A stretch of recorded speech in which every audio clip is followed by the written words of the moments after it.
Hi all, welcome to iPlus training solution. നമ്മളങ്ങനെ research ഓഫീസറിന്റെ exam കഴിഞ്ഞിരിക്കുകയാണ് അല്ലേ.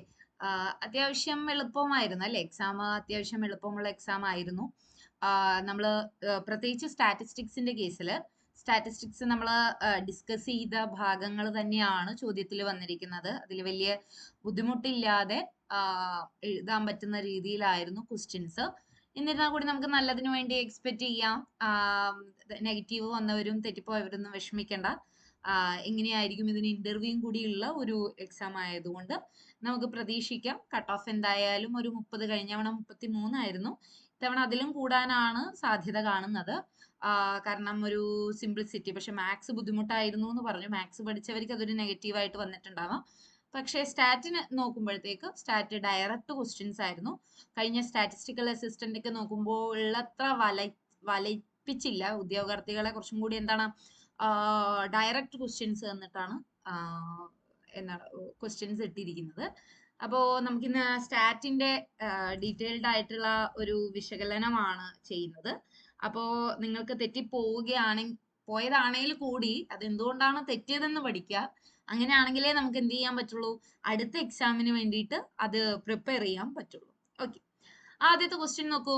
ഈ sample size n equal to 50 n is drawing using എന്താണ് SRSWOR from a population size n equal to 1000 s square equal to 100 then v of x bar എന്താണെന്നാണ് ചോദ്യം.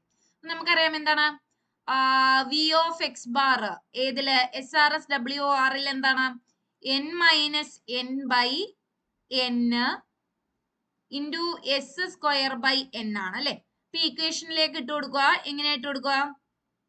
1000 minus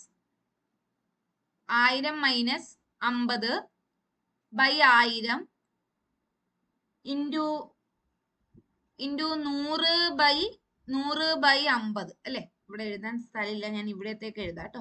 1000 minus 50 by 1000 into 100 by 50 എന്ന് എഴുതാം.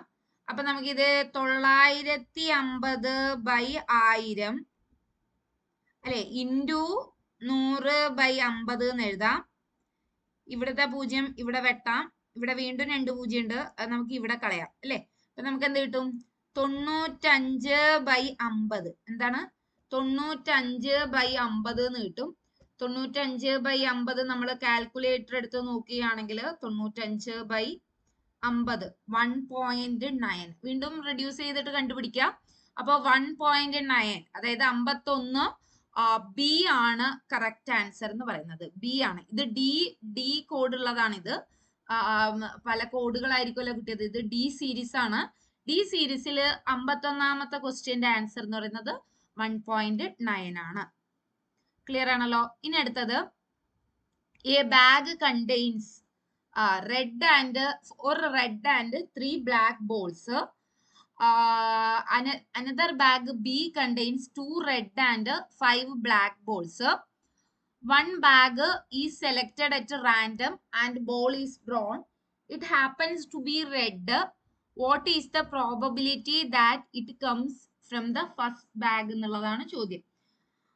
അപ്പൊ ഇവിടെ നമ്മൾ എന്താണ്, ഇവിടെ നമ്മൾ കണ്ടീഷണൽ പ്രോബബിലിറ്റി അല്ലെ, ബേസ് തിയറം യൂസ് ചെയ്യുവാണ് വേണ്ടത്. ബേസ് തിയറം യൂസ് ചെയ്തിട്ട് ഇക്വേഷൻസ് ഇതിൽ യൂസ് ചെയ്യുമ്പോഴത്തേക്ക് എന്താണ് P of A intersection B by P of B എന്നുള്ളത് കണ്ടുപിടിക്കുക. ആദ്യം എന്താണ്, ആദ്യം ആ ബാഗിന്റെ പ്രോബബിലിറ്റി, ബാഗ് ഒന്നിൽ 1 വരാനുള്ള പ്രോബബിലിറ്റി, അതിൽ തന്നെ റെഡ് വരാനുള്ള പ്രോബബിലിറ്റി കണ്ടുപിടിക്കുക. അപ്പോൾ ഇതിന്റെ ആൻസർ വരുന്ന 52 സി ആണ് വരുന്നത്. അടുത്തത് 53. when a sample size n is taken from simple random sampling with replacement, which of the following need not true എന്നുള്ളതാണ് ചോദ്യം. ഇതൊരു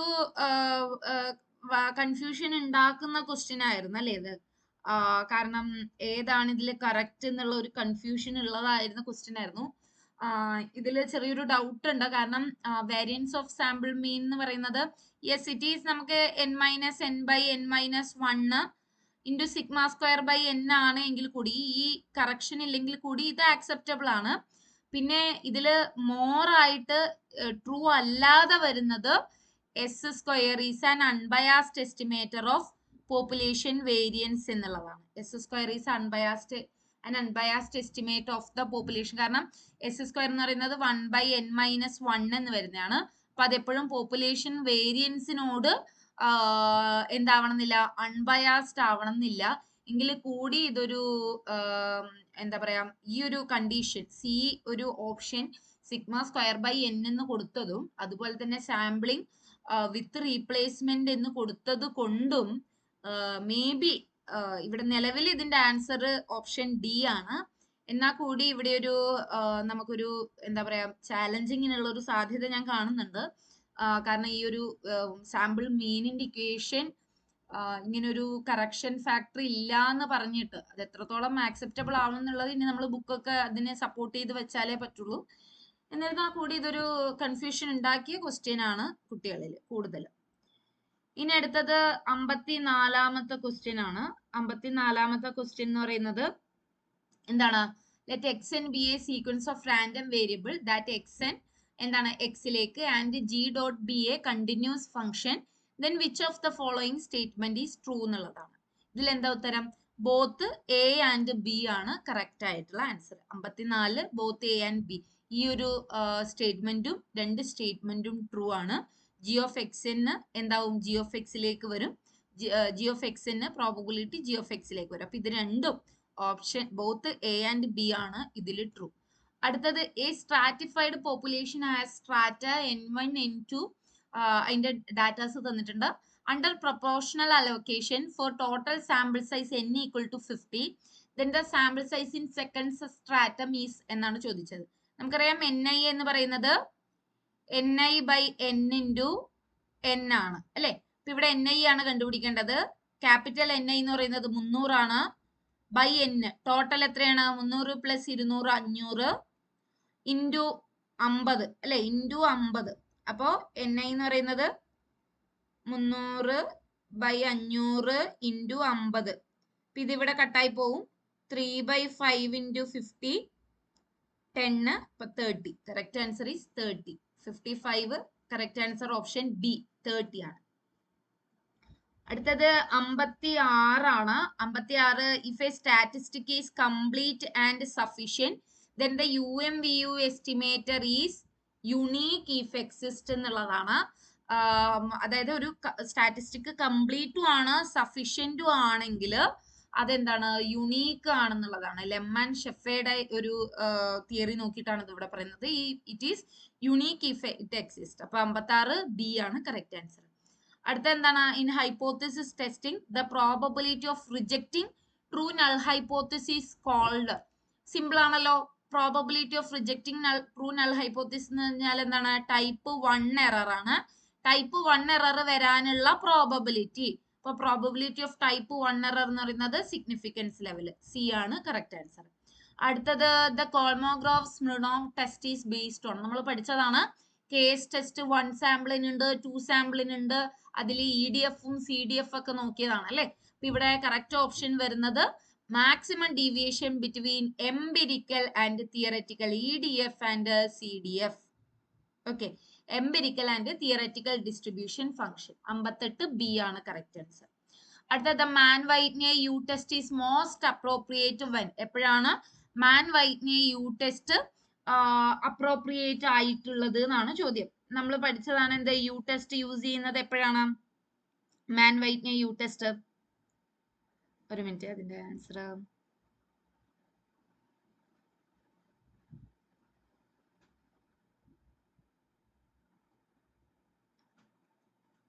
യെസ്. Mann-Whitney U ടെസ്റ്റ് എന്താണ്? ഒരു പാരാമെട്രിക് ടെസ്റ്റ് ആണ്. അപ്പൊ ഇവിടെ നോക്കുക, നോർമാലിറ്റി അസംഷൻസ് ഇല്ല അല്ലെ. നോർമാലിറ്റി വിത്തൗട്ട് നോർമാലിറ്റി അസംഷൻ ആണ്. കമ്പയറിംഗ് പെയർഡ് സാമ്പിൾ ആണോ? അല്ല. കമ്പയറിംഗ് വേരിയൻസ് ആണോ? അല്ല. ടെസ്റ്റിംഗ് റാൻഡംനെസ് ആണോ? അല്ല. അത് എന്താണ്? റാങ്ക് ടെസ്റ്റ് ആണ് ചെയ്യുന്നത്, ഇതല്ല. അപ്പൊ Mann-Whitney U ടെസ്റ്റ് എന്താണ്? 59 കറക്റ്റ് ആൻസർ ബി ആണ്. ഓക്കെ. അടുത്തത് 60 അണ്ടർ ഗോസ്-മാർക്കോവ് എന്താണ് assumption the least square estimator is. എന്താണ് ബെസ്റ്റ് ലീനിയർ ബ്ലൂ ആണ് അല്ലെ, ബ്ലൂ ആണ്. ഇതിൽ തന്നെ ഇങ്ങനെ തന്നെ രണ്ട് ക്വസ്റ്റ്യൻ, ബ്ലൂവിന്റെ ഫുൾ ഫോമും ചോദിച്ചിട്ടുണ്ടായിരുന്നു, ബ്ലൂ ഈ ഒരു ക്വസ്റ്റ്യൻ രണ്ടെണ്ണം ഇതിൽ തന്നെ വന്നു. ബെസ്റ്റ് ലീനിയർ അൺബയാസ്ഡ് എസ്റ്റിമേറ്റർ ആണ്. അടുത്തത് chi square distribution with 7 degrees of freedom, then the value of E of x and V of x are. Very direct question. E of x എന്ന് പറയുന്നത് എന്താണ്? ഡിഗ്രീസ് ഓഫ് ഫ്രീഡം തന്നെയാണ് അല്ലെ, nu തന്നെയാണ്. V of എക്സോ, V x F 2 nu ആണ്. അപ്പൊ ഇവിടെ എന്താ വരിക? 7ഉം 14ഉം. ഇതാണ് കറക്റ്റ് ആൻസർ. ഓപ്ഷൻ എ ആണ് 61ാമത്തെ ക്വസ്റ്റ്യന്റെ കറക്റ്റ് ആൻസർ. അടുത്തത് നോക്കുക. അടുത്തത് if X I running from 1 to etc 15 are independent random variables from normal distribution to 1, then the variance of sample mean is. ഇവിടെ തെറ്റാൻ സാധ്യത ഇത് വേരിയൻസ് ആണല്ലോ എന്ന് കരുതിയിട്ട് ഇത് കുത്തിയവരുണ്ടാകും, പക്ഷെ ഇത് തെറ്റാണ്. കാരണം ഇവിടെ വി ഓഫ് എക്സ് ബാർ ആണ് ചോദിച്ചിരിക്കുന്നത്, വി ഓഫ് എക്സ് അല്ല. ഇവിടെ പറയുന്നത് എന്താണ്? വി ഓഫ് എക്സ് ആണ്. നമുക്ക് വി ഓഫ് എക്സ് ബാർ ആ വേണ്ടത്. അപ്പൊ എന്താണത്? സിഗ്മ സ്ക്വയർ ബൈ എൻ ആണ്. സിഗ്മ സ്ക്വയർ ബൈ എൻ എന്ന് പറയുമ്പോൾ സിഗ്മ സ്ക്വയർ ഇവിടെ എന്താണ്? 1 ആണ് അല്ലെ. 1 ബൈ എൻ, 1 ബൈ 15. അപ്പൊ കറക്റ്റ് ആൻസർ ബി ആണ്. 62 കറക്റ്റ് ആൻസർ ബി ആണ്. ഓപ്ഷൻ എ അല്ല. പലരും ഈ മിസ്റ്റേക്ക് വരുത്തി എന്നറിയാൻ പറ്റി, പക്ഷെ എ അല്ല. കറക്റ്റ് ആൻസർ ബി ആണ് കറക്റ്റ്.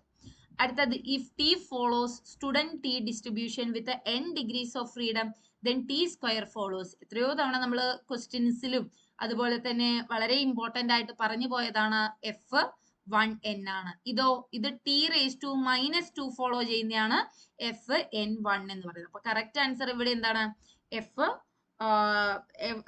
എഫ് ഡിസ്ട്രിബ്യൂഷൻ 1n ആണ് കറക്റ്റ് ആൻസർ വരുന്നത്. ഓക്കെ, ഇനി ഇത് മൊമെന്റ് ജനറേറ്റിംഗ് ഫംഗ്ഷൻ ആണ്. അതിന്റെ ഇക്വേഷൻ നമ്മൾ പഠിച്ചതാണ് അല്ലെ. മൊമെന്റ് ജനറേറ്റിംഗ് ഫംഗ്ഷൻസിൽ ആ ഇക്വേഷൻ പഠിച്ചതാണ്. അതിലേക്ക് എന്ത് ചെയ്യുക? അതിലേക്ക് ഇത് സബ്സ്റ്റിറ്റ്യൂട്ട് ചെയ്ത് കൊടുത്താൽ മതി. അപ്പൊ 64ന്റെ കറക്റ്റ് ആൻസർ എന്ന് പറയുന്നത് ഓപ്ഷൻ ഡി ആണ് കറക്റ്റ് ആൻസർ എന്ന് പറയുന്നത്. അടുത്തത് if x follows student t with 5 degrees of freedom then V of x എന്താണെന്നാണ് ചോദ്യം. V of x equal to നമ്മൾ ക്ലാസ്സിൽ പറഞ്ഞ ചോദ്യം തന്നെയാണ്, ന്യൂ മൈനസ് 2 എന്നാണ്. ന്യൂ എന്ന് പറയുന്നത് 5 ആണ്. 5 by 5 minus 2, 5 by 3. That is option C is the correct answer. അടുത്ത multicollinearity in multiple regression. Multicollinearity in multiple regression എന്താണ് വരുത്തുക എന്നുള്ളതാണ് ചോദ്യം. ഒരു മിനിറ്റ്.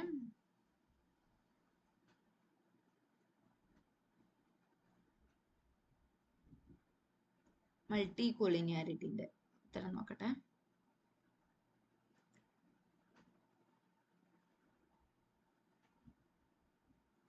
മൾട്ടികോളിനിയാരിറ്റിന്റെ ചോദ്യമാണ്. നമ്മുടെ ആ ടൈം സീരീസിൽ വരുന്നതാണ് അല്ലെ. ഇതെന്താണ്? ഇൻഫ്ലേറ്റഡ് വേരിയൻസ് ഓഫ് റിഗ്രഷൻ കോഎഫിഷ്യൻസിന്റെ ആണ്. ആ റിഗ്രഷൻ കോഎഫിഷ്യൻസ് ആയ β0ഉം β1ഉം എന്താവും? Inflated variance of regression coefficients ആവും എന്നുള്ളതാണ് മൾട്ടികോളിനിയാരിറ്റിന്റെ പറയാനുള്ളത്. 67 എന്താണ്? ACF അല്ലെ. ACF the auto correlation function helps identifying. എന്താണ് ഓട്ടോ കോറിലേഷൻ ഫംഗ്ഷൻ? എന്താണ്? ഡിപ്പെൻഡൻസ് ആണ് നോക്കുന്നത് അല്ലെ, കോറിലേഷൻ ആണ്. Serial dependence structure in time series ആണ് കറക്റ്റ് ആൻസർ. അടുത്ത ARIMA models are primarily use to. എന്തിനാണ് അരിമ മോഡൽസ് യൂസ് ചെയ്യുന്നത്? ടൈം സീരീസ് ആണ്. ഒരു വേരിയബിൾ വെച്ച് ഫോർകാസ്റ്റ് ചെയ്യാൻ വേണ്ടിയിട്ടാണ് അരിമ മോഡൽ യൂസ് ചെയ്യുന്നത്. ദ ടൈം സീരീസ് ഫോർകാസ്റ്റിംഗ് വിത്ത് ഡിഫറൻസിങ്, ഇതാണ് അരിമ മോഡൽ യൂസ് ചെയ്യുന്നത്. അപ്പൊ 68 ഓപ്ഷൻ ബി ആണ് കറക്റ്റ് ആൻസർ വരുന്നത്. Option B.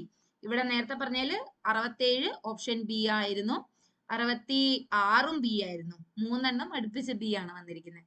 അടുത്ത Fisher index ideal index satisfies അല്ലെ. ഫിഷർ ഐഡിയൽ പറയുമ്പോ തന്നെ നമ്മൾ പറഞ്ഞായിരുന്നു എന്തുകൊണ്ടാണ് ഫിഷറിന്റെ ഐഡിയൽ എന്ന് പറയുന്നത്? Both time and factor reversal ടെസ്റ്റിനെ സാറ്റിസ്ഫൈ ചെയ്യുന്നത് കൊണ്ടാണ്.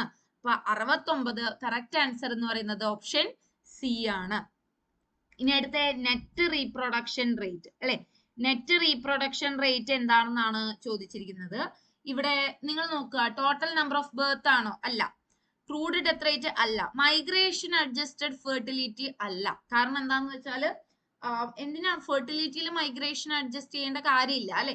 അപ്പോ ഇതിന്റെ കറക്റ്റ് ആൻസർ എന്ന് പറഞ്ഞാൽ average number of daughters per woman accounting mortality.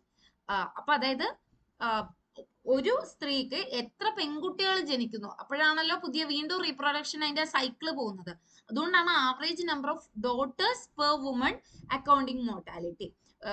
അപ്പോ കറക്റ്റ് ആൻസർ 70 ബി ആണ് correct answer.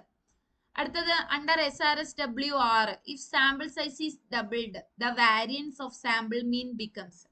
V of x bar എന്താണ് നമുക്കറിയാം,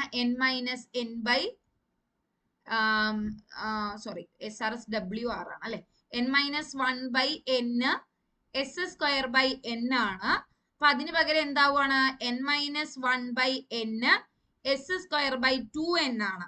അപ്പൊ ഇതെന്താണ് 1/2 n-1/n